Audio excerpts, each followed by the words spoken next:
The Atlantic hurricane season begins in just over a week, and communities along the eastern seaboard and Gulf Coast better be prepared for what meteorologists say could be a rough season ahead. Michael Yoshida is in Washington with what we're hearing from the federal forecasters and the added challenges they face this season. Michael?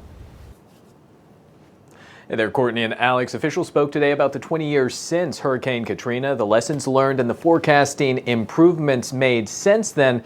This says they're preparing for yet another busy hurricane season. The National Oceanic and Atmospheric Administration forecasting a busy Atlantic hurricane season ahead. We're predicting an above average season once again, 2025.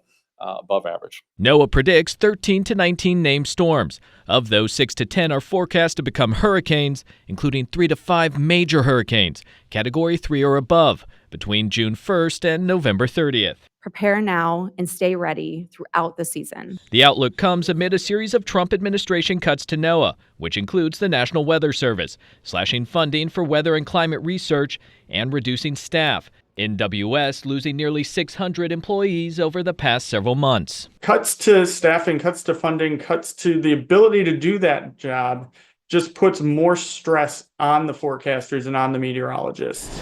Meteorologist Chris Vygotsky says we've come a long way in our ability to predict when and where a storm will hit. But cuts are reducing the number of weather balloon launches and hurricane hunter flights that provide critical information to forecasters. And without enough data, it becomes more difficult for communities to prepare. Having a really accurate forecast goes a long way to keeping people safe, making sure that the people in the greatest threat area are able to take actions to protect their lives and property.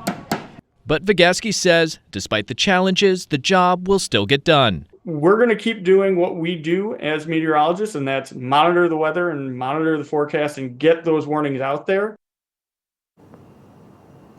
And today, officials reminded everyone that no matter how many storms or hurricanes their forecast predicts, it takes just that one big storm to cause devastating damage and life-changing impacts. Courtney, Alex. And Michael, how is the National Weather Service looking to fill critical vacancies heading into that hurricane season?